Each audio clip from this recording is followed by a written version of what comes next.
All right, y'all, we made it. It is time to rise and thrive, right? I'm Tricia Turner. We are here every Monday, 12 p.m. ish Central Time, running a little bit behind today because we're busy. We've got a lot going on, but we're here to bring you info and positivity about faith, family, finances, and fitness. I got three amazing people here with me today: Paul Simien, of course, and Maggie, the daughter, and Amy Lampman. Hi, you guys. Hello. Good morning. Good morning. It is in some parts of the world. Y'all, we're going to talk about something really big today. So, for y'all that don't know, we're all part of Real America. And Amy and I have been in the same circle and building the same thing together for years now. We met when we were both at EXP. We met the amazing Maggie when we joined Real America. Because, Amy, I don't think you knew Maggie before, did you? No.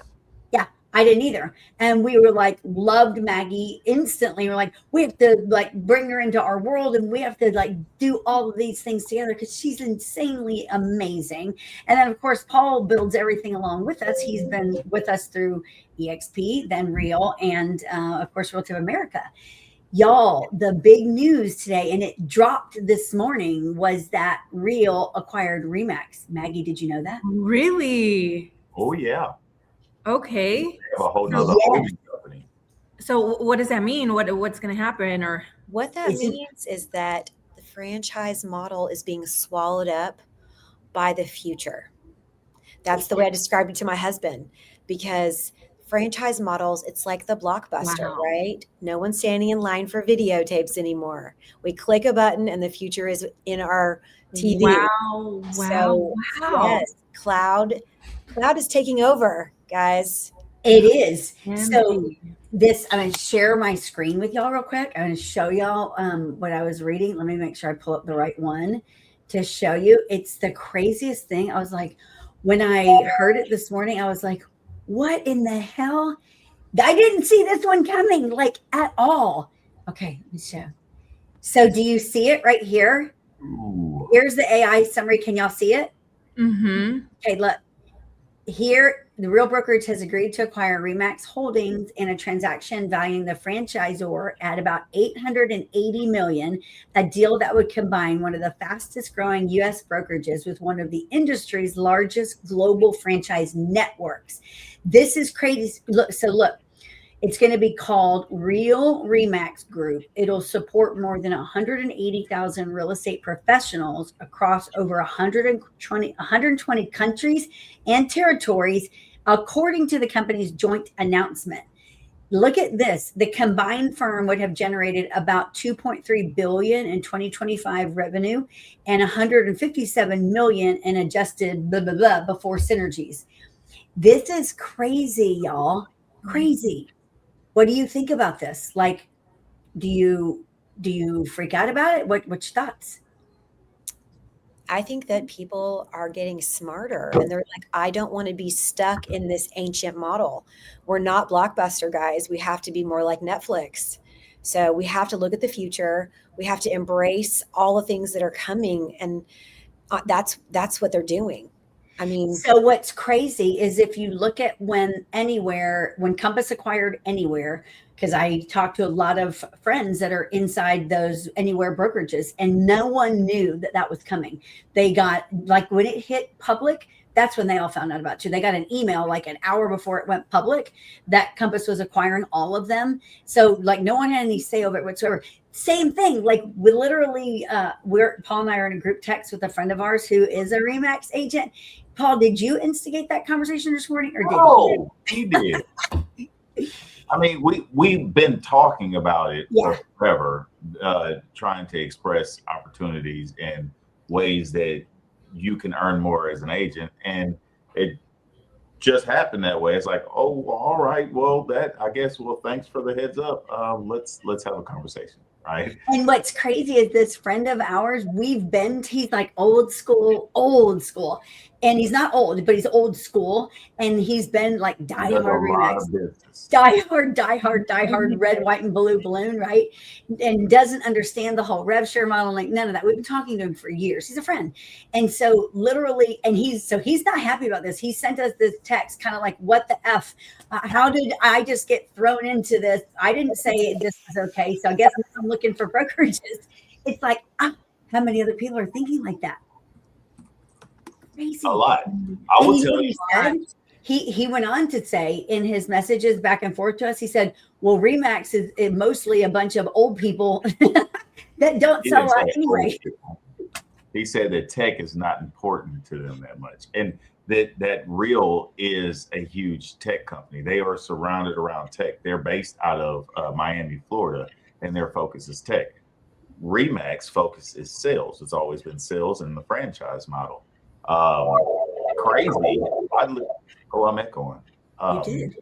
Yeah, it was bad. I guess they're listening, but I guess their tech part is listening. But the crazy part is I hadn't watched since we left Real. I keep a tight pulse on the market. I hadn't looked at their stock since we left. And so when I hear merger, my antennas go up and it's like, all right, throw a couple shells in that merger and see what it does. So when Tricia told me this, then I went and did my own research. Real stock was trading at $1.96 this morning. $1.96 per share. So when I see that, I see they weren't doing so well. They threw a Hail Mary out there to get a company that's focused on sales and trying to make a merger. So what my brain said is I'm about to throw a couple of shells in there and get a turn and burn. If investors start buying in after this announcement goes up, then I'm going to sit there for a minute and I'm going to pull. That hasn't panned out so well so far. They're still sitting at $1.96. So very interesting. I'm curious to see what comes from it.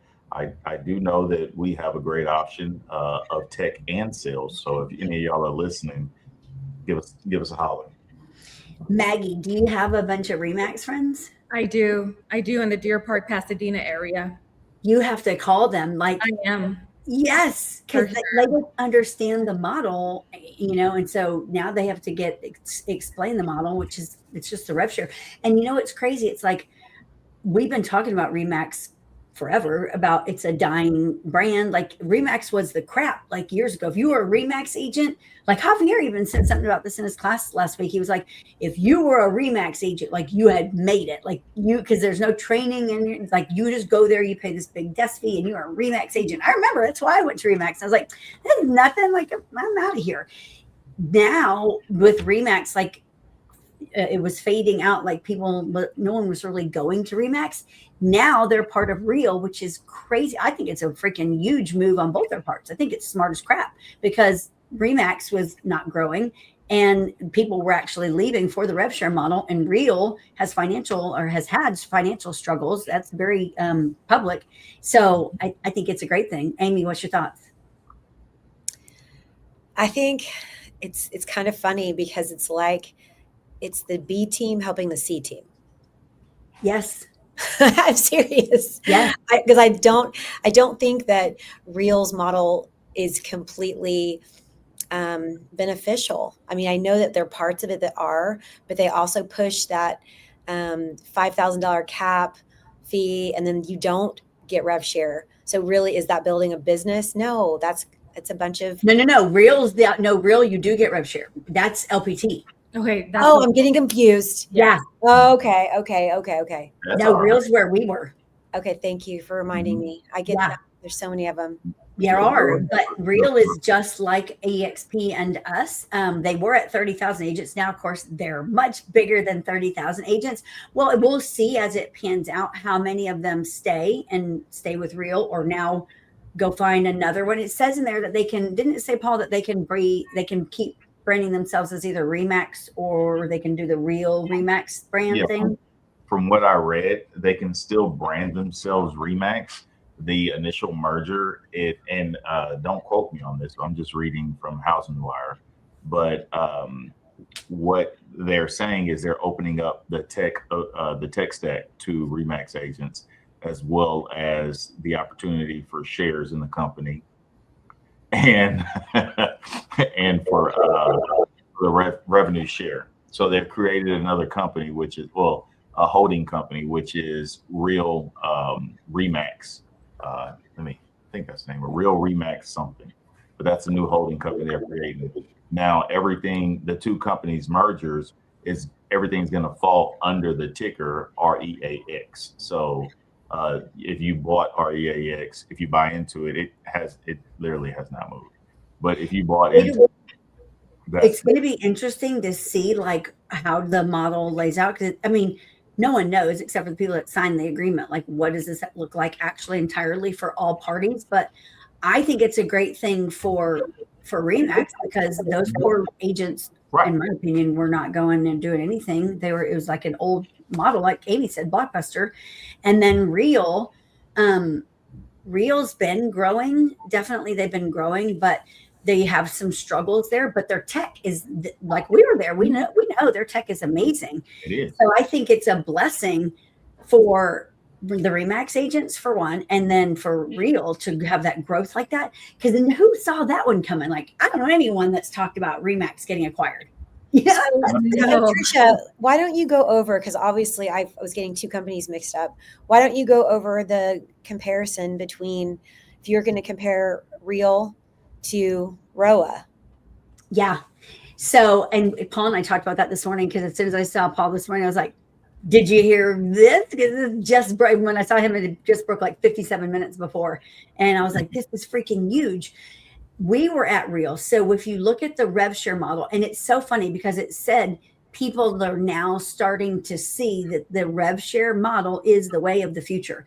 The old school model is starting to finally understand that model was great, but it's done. It's over. Like, why would an agent be in a franchise model with an 80-20 split or an 85-15 split, whatever the split structure is, when they could go to a rev share model, which EXP was the pioneer. They are the ones that developed this amazing model.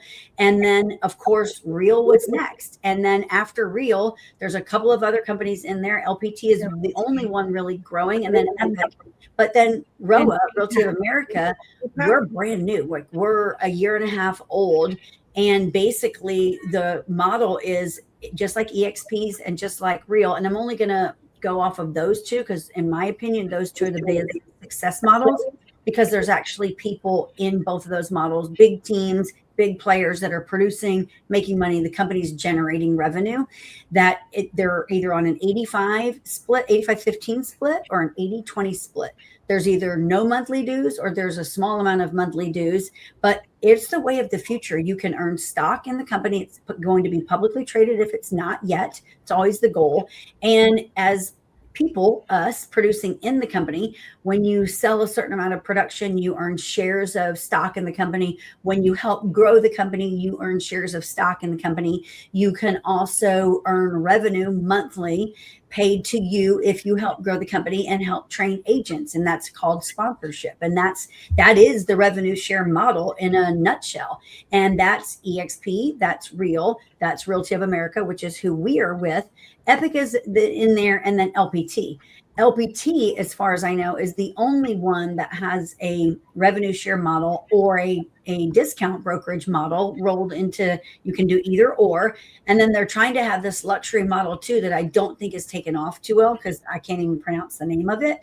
But Realty of America, like, we were at, Amy, Paul, and I were part of EXP for 5.5 years. And then we went to Real, and we were at Real for almost a year or right at a year, and probably would still be there for this merger, except for we heard through the grapevine that Mark Demas was opening a rev share cloud-based brokerage. We know Mark Demas, he's right here in Houston with us. And we're like, what?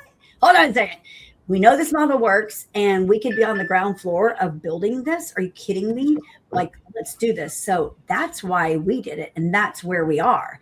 So when I see this, I'm like, wow, someone said in one of the little group chats that I'm in, like, KW's next. They got these franchises have got to be like, okay, we're all jumping ship. What do you think about that? The year of acquisitions. Well, it's been a year of acquisitions for the past 2 years. So But this year, remember I said it at the beginning of the year, I said, this is going to be the biggest disruption in the real estate industry ever. I said it when Compass acquired all of them. Did not see this one coming, y'all. I didn't either. Neither did I. At all. Like Remax literally just rebranded from the blimp to another logo. They've never been the blimp, I don't think. They've only been the balloon. Yeah, I'm sorry. Not the blimp, the balloon. Like the blimp. Yeah. It's the balloon. The balloon. They rebranded from the balloon to another, and now they are restructured. So it's a whole lot. So if you think of like the franchise model, y'all, like who outside of Remax, because the other ones were gobbled up with Compass, they're all part of that agreement. And then you have Remax, which is another big player. There is only one there's KW. Like, who else is as big as them, y'all? What about Century? Are they still around? They're part of Anywhere. Okay. Century 21 is part of Compass. And then Jaybird. Jaypar. Who's that? Yeah, Jaybird. I never heard of them. Have you heard of them, Amy? They're like in the Kingwood area. They're big on our side of town. It is No. Jaybird, right? Yes. No. Janebird. No, but they can't be like nationwide. I don't think. They're probably local. And then JLA is the only other one on my side of town that's pretty big, but They're local as well. Yeah. And are they outside of Texas? I don't think. I don't know. I don't know that model. I will look it up. I'm trying. But I will say though that this, like, I don't know.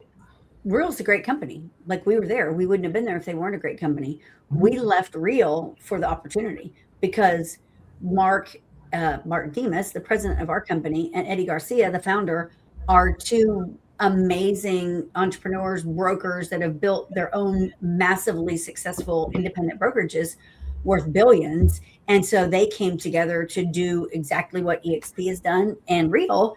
And we're just getting started. So it's like, I don't know. I don't even know like what to say because I didn't see that one coming. So I think Keller Williams has got to be talking to someone because I know Gary Keller had said at one point, like, to bring all the market centers together. If that could be done, then I think their agent count would be at like 250,000, which Compass is still leading. As when they did their acquisition, it was 340,000. No one's like, and this is all coming so fast that we don't like have actual numbers yet. Like, so when Compass acquired all those other brokerages and their number, they become a 340,000 agent brokerage. Well, that was a few months ago now. So we don't know, like, tracking how many are still there, how many of those 340 are actually producing, and what does that look like? How many were part of Compass? How many were part of all these other companies? Now, same thing with Remax. So if Real was at 30,000 agents, now they're at 180 because of acquiring Remax. As time goes by, like, what does that look like? Do some of these older Remax agents retire? Are they like, yeah, I'm out? Will they embrace the rev share model? Will they be like, I don't want to be part of this company, I'm going to go look at other rev share companies now? Yeah. What they're saying is they believe that Remax is approximately bringing over 145,000 agents. So that's what they believe. So that Real ended last year at 31,739 agents. So that would be a huge increase in agents. However, that is all dependent on choices. And remember, real estate agents, you always have a choice. So choose wisely. So Maggie, if, like, devil's advocate, if you were a Remax agent and you got an email this morning from your, like, the market center owner or whatever they're called, the office owner, that, hey, effective today at 8 a.m., we're part of the Remax, whatever they're calling themselves, what would you think? So not understanding rev share, it is complicated at first, because I remember when I was at KW and they were mentioning Realty of America rev share and how it's new and it wasn't public yet. I couldn't understand it. It was a language that I didn't understand. And I know Jose was just like, we're absolutely not moving. This is where we're staying at. And I said, hey, like, a lot of big players are moving. I really do think we need to do this, Jose, like, trust me on this.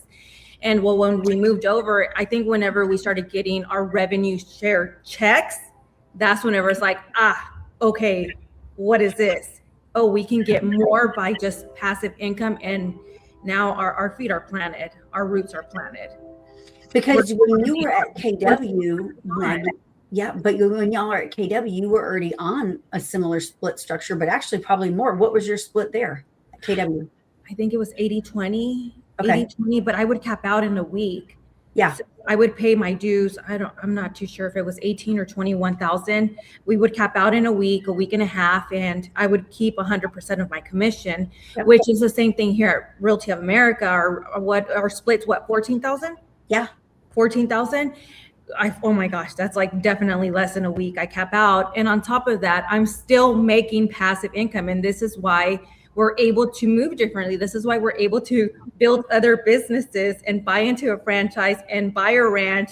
And my car's coming next, but it's just, and it's my son's college tuition. It's there. I'm not stressing about it. It's a blessing. It's a beautiful, it's the greatest blessing.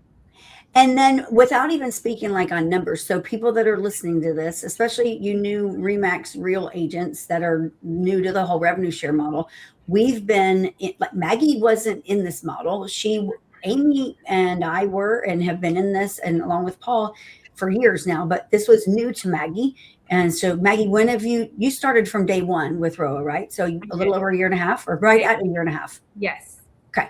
So in this short amount of time, and you don't have to tell us how much income you're making monthly, but how many agents, when you say you look at your network, how many agents are in your network? Not a lot. Give us an estimate. 23. I don't have a lot. I don't have a big downline at all. But it's already been enough to make an impact on your life financially. It's enough for my mortgage to get covered every single month. Yes. So you knew real agents coming from RE/MAX, that's revenue share. Amy, you have been in this. Go ahead, Maggie. No, you go ahead. I wasn't going to say anything.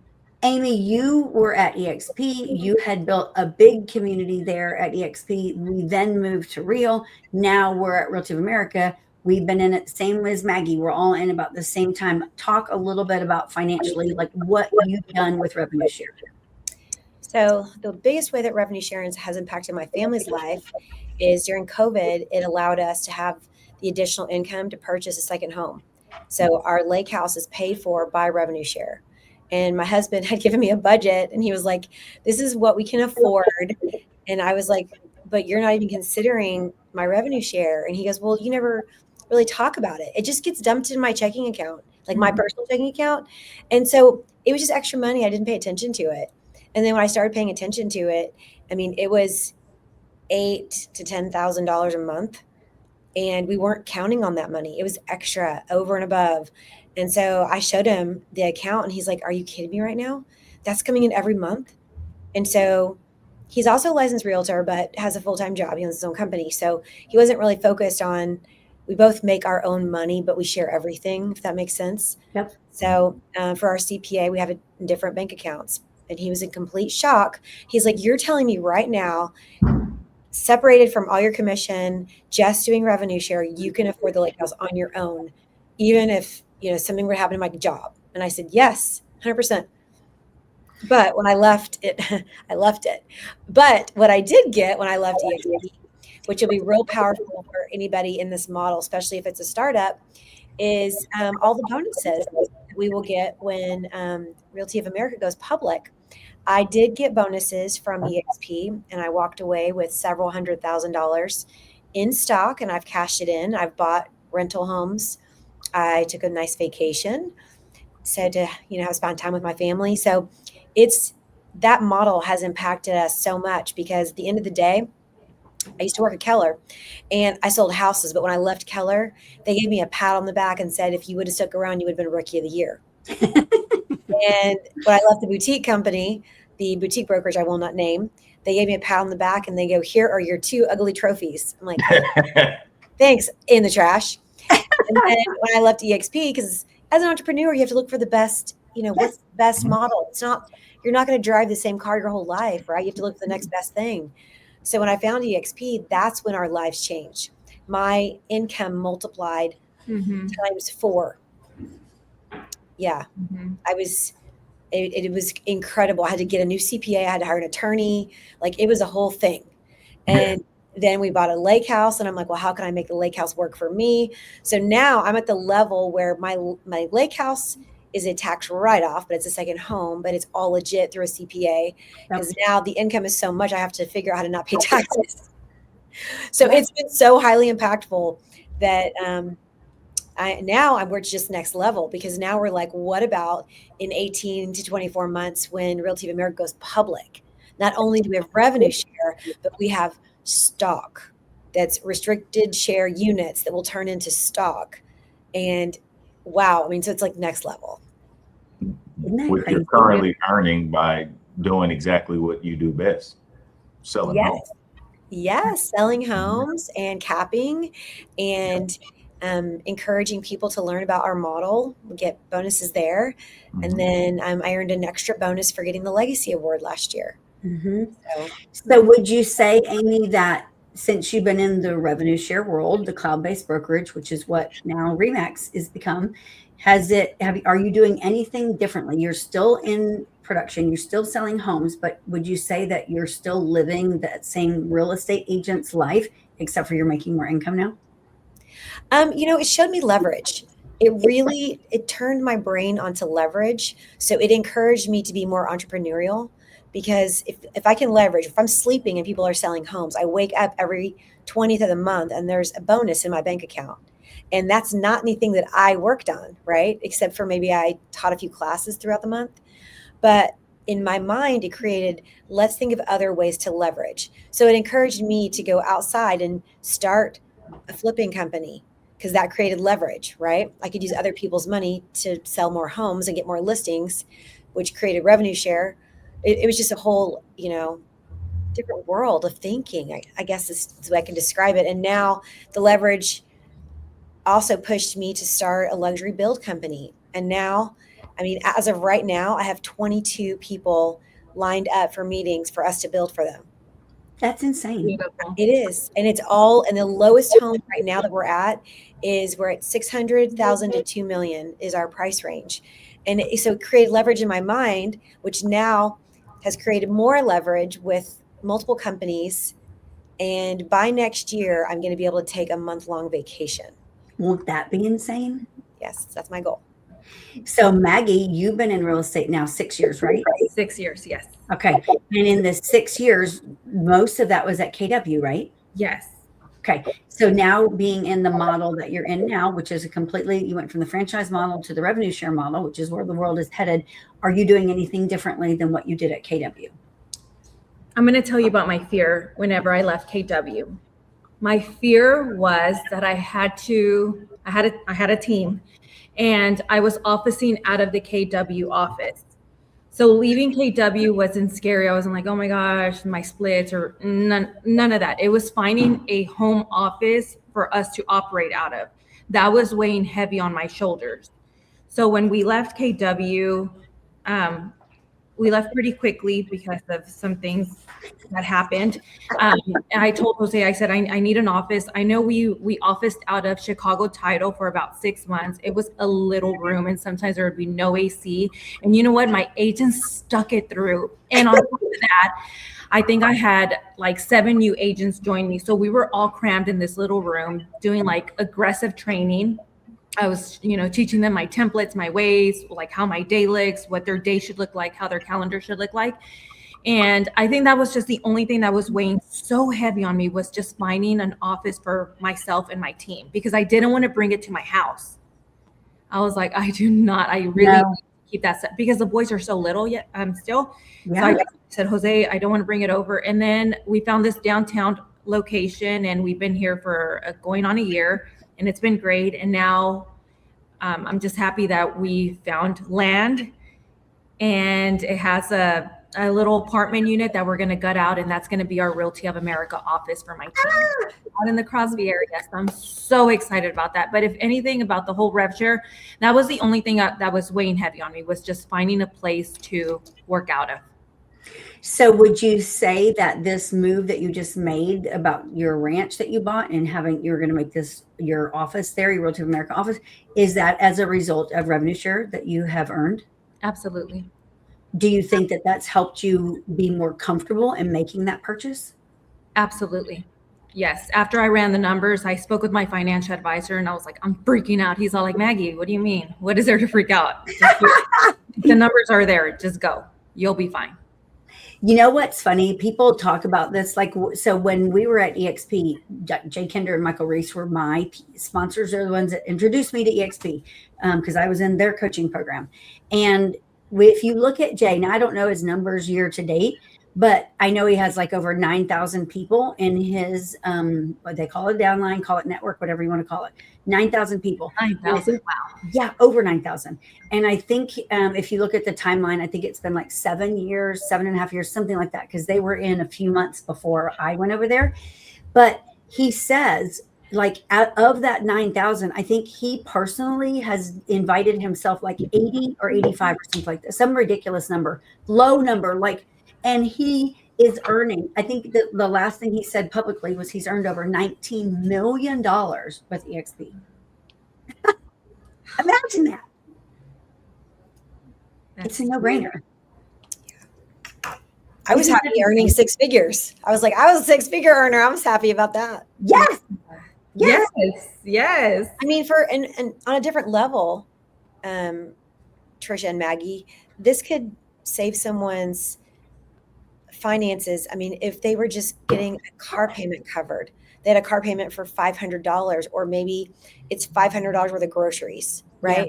Because we're talking about really big numbers, 100,000, millions, but on an everyday basis, just if somebody that was a new agent and they were selling, a house a month, and they were trying to get into their first home, they're trying to pay all their bills and not go negative every month, and all of a sudden they had an extra $500 to $1,000 showing up in their checking account.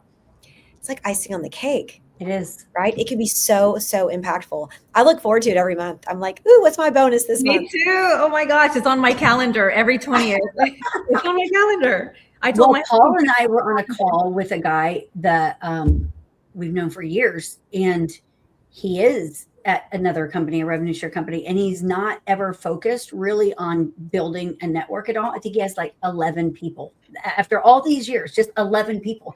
But he said the other day, he goes, I had $1,000 hit my bank account out of the blue. And he's like, I was like, what is this $1,000? And he's like, it's revenue share. He said, I didn't even know that was coming. He said that like made my day. Like that helped out tremendously that month. Yeah. That's the way of the future. Isn't that crazy? It is. It is. So what would you say, Amy, to these RE/MAX agents that are new now and that are listening to this, they don't have a clue what they're getting into? I would say be open-minded. Be open-minded to something that can impact you in a positive way. Because sometimes we're our own worst enemy. But if you can get out of your comfort zone, learn something new, you might also be able to learn something new on the 20th of every month. For sure. Maggie, these RE/MAX agents that are you going to have conversations with them? Are you going to reach out? No, I am going to reach out. I had no idea about this. And a lot of them are older. So just want to check in. They've got to be confused, I'm sure. For sure. And Paul, when we were at Real, you loved the tech stack, loved it. In fact, when I said we were going to go to Realty of America, you're like, we're not going. You were like, we're not doing it. I love. Now that we've been here for a year and a half and you're like behind the scenes of all this technology stuff, what's your thoughts about this? I don't know if y'all have paid attention to y'all's email. Tricia just forwarded me the email the other day. Realty of America is making major headwind when it comes to the tech stack. I see that. So, I believe that, when Tricia and Amy Both, I'm telling y'all, blink twice if you're not safe. Amy and Tricia, they beat me up, took my lunch money, and they told me I had no choice other than to go ahead and make the change over to Realty of America. I was not let down. So Mark said that, you know what, whatever there's out there, whatever you want, you let us know, we'll make it. And he did not lie. Our tech is next level, and it's still growing. So it is, and our system's getting upgraded. It seems like every time I open it, they've added something new, a new feature, a new button, a new upgrade. You have something live action. I'm like, whoa, I need to spend more time on my computer. What I liked the most about it was I love technology. I simply love technology. I love to make complicated issues simplified to where everybody can understand. And that's one piece of the puzzle. But in real estate, there's multiple, but there's two big ones. You have your technology, and then you have your sales. And when we came to Realty of America, like, number one, we found community to where there were people that actually cared about each other. And number two, this was an organization of top producing agents, like in their own field, and they openly share. So it's not just, hey, here's a great tech stack that if you're doing a good book of business, you can plug and play.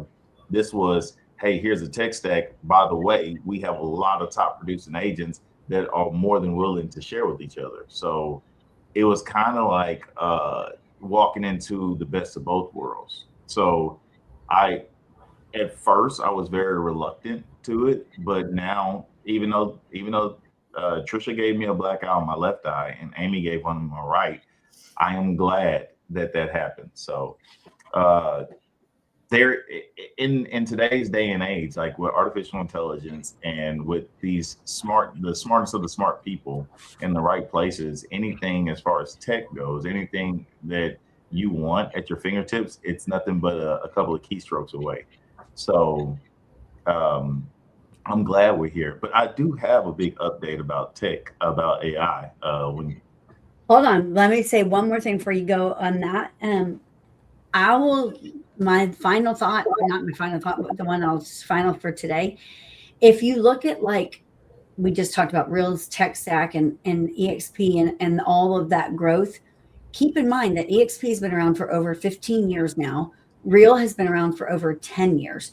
We haven't even been here for 2 years. So the fact that we're even comparing what we have is mind blowing, because, like, as fast as Realty of America is building and keeping up with the Joneses that have been in business for 10 plus years is mind blowing. Mm-hmm.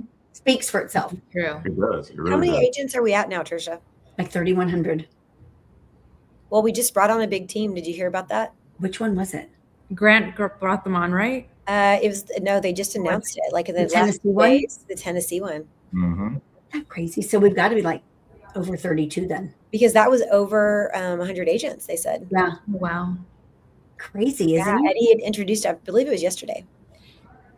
And they came from a regular franchise brokerage? Mm-hmm. Was it independent? I think Or it was independent brokerage? I think so. Yeah. I think the independents are going to have to get gobbled up. Like, they can't keep up with these tech stacks. No, Well, and they need to actually,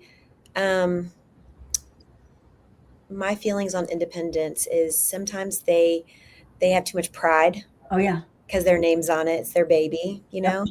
They need to swallow their pride. They need to focus on their agents they claim they're focusing on, and truly give them a chance to be an entrepreneur. Yeah, I Agreed. mean, you can have like the prettiest sign in America. Like, you can have your beautiful picture all over it and your luxury handwriting all over it. But if you don't have any listings, or you don't even know how to go get listings, why? Or if you're the agent that has 3 listings, Paul, or 5 listings, but you're paying a large chunk of that to your broker owner, then you have to keep pushing the signs in the yards day after day. I mean, how old do you want to be when you're doing that? That's my question. It doesn't create leverage. It No. creates exhaustion, and you have no time. No. And you're unemployed every day. The key to growing wealth, honestly, is leverage. Mm-hmm. It's one word. It's leverage. Right now, I have my friends call me like all the time. Oh man, I saw y'all sign all over the place. Realty of America is just everywhere throughout Houston. Like, yeah, that's our listing. We're expanding. Okay, Paul, end us on your tech update. I know you're dying to tell us something. Well, there's a couple of things that I'm dying to say. Number one of the biggest things is, if y'all are aware, there is so much drama in the tech world right now. There is a big lawsuit right now currently between Sam Altman's OpenAI and Elon Musk. So Elon is suing because OpenAI plans to go public with a $1 trillion IPO. And Sam is saying, no, it's not Sam. Elon is saying that, they were a nonprofit. That's where they started from. And now Elon is saying that's not fair, basically, that they're positioning themselves to go public with did I say that correctly? $1 trillion IPO? Yes. So there is currently a lawsuit. It's supposed to go on for 4 weeks. In preliminary trials, they said no thank you, but we shall see where it goes. Another thing that I want to get out there, y'all, there's a lot of people that are pushing all kinds of different platforms. I want for y'all to make sure that you're paying attention to your cybersecurity.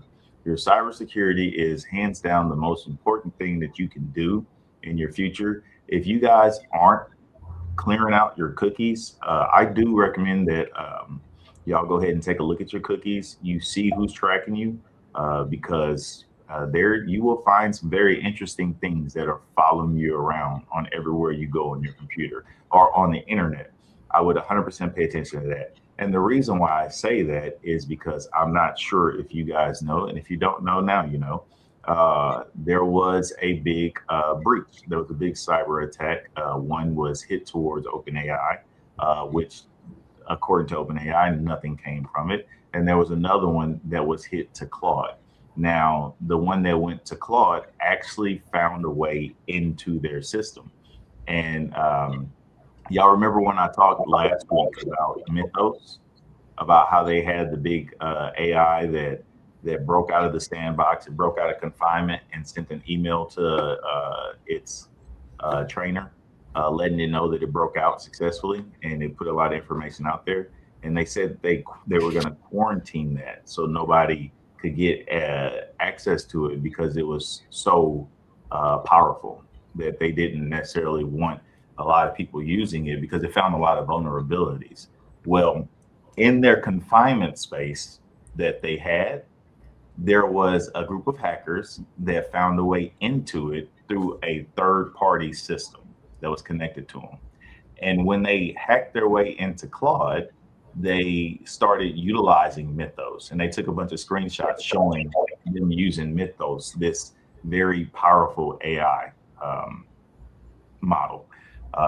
So all I got to say is cybersecurity is the most important thing. Make sure you're setting up passkeys, your third-party, your multi-factor authentication, and make sure you're being safe about everything you're doing. And a big announcement to real estate agents: if there's ever a buyer that reaches out to you and or a seller and wants you to jump on their Zoom link, your answer is no. Never. True. For that, Paul. Yeah. Okay, final thoughts, you guys, on this real estate acquisition, merger, life, all of the things. Amy, what you got? I would say open up your mind to change and look towards the future. Love it. Maggie, what say you? If you are at a traditional brokerage and you just truly don't know about revenue share, have a conversation with someone who's already in it. We will tell you about it. We'll show you the pros and cons. We can show you numbers, but definitely be open-minded. It has changed my life. It has changed Tricia, Amy's, Paul's life, and it's real. It's truly real. It is. I love it. Paul, final thoughts? Focus. When y'all are looking for someplace, make sure that you're not choosing the buzzwords, you're choosing the people, right? If the people, 9 times out of 10, most places are going to offer you somewhat of the same thing. But if you don't align with the people, you don't align with where you're going. And I know that everybody that I've met here, I align with, and I actually truly appreciate and have learned from a lot. So if y'all are interested in that conversation, drop in the DMs. Dang, Paul, that was good. Remax agents, you guys that are like freaking out on this new model and you don't know what to do, like change is a good thing. It's a great thing. Actually, you'll see this is when one door closes, it's because a better one's open. So just reach out. We're happy to walk y'all through this model. We'll see you guys next week. Bye. Bye. Bye. Bye, y'all.